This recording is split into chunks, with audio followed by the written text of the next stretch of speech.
எடுத்துன்னு போறீங்க? இது நீங்க நினைக்கிற மாதிரி சாதாரண விஷயம் இல்லை.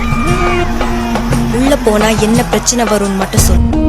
ரொம்ப அபூர்வம். கணவன் மனைவி மட்டும் வர்றது, சேர்ந்து வருவாங்க. ரொம்ப யாருக்கும் கிடைக்காது. கணவன் மனைவியோட கோயிலுக்கு வர்றது பெரிய பாக்கியம். சரி, என்னங்க பண்றது, என் சம்சாரம் உடம்பு முடியல, வரல, என் வீட்டுக்காரர் வரல, பரவாயில்ல, தப்பு கிடையாது. ஆனா கணவனோட மனைவியோட பிள்ளைங்க சேர்ந்து வராங்க பாருங்க, அது அதை விட பெரிய புண்ணியம். இல்ல வித்தியாசமா இருக்கும், விதி விலக்கா இருக்கும். அம்மாவும் வராது, அப்பாவும் வராது, பிள்ளைங்க மட்டும் கோயிலுக்கு வரும். இவங்கெல்லாம் போன ஜென்மத்துல புண்ணியம் பண்ணவங்க. அப்பா குடிகாரனா இருப்பான், இல்லை கடவுளே இல்லைன்பா, அம்மா கோயிலுக்கே வர, டிவிலேயே உட்காந்துருக்கோம். ஆனால் புள்ள சிவபூஜை பண்ணுவான் பாரு.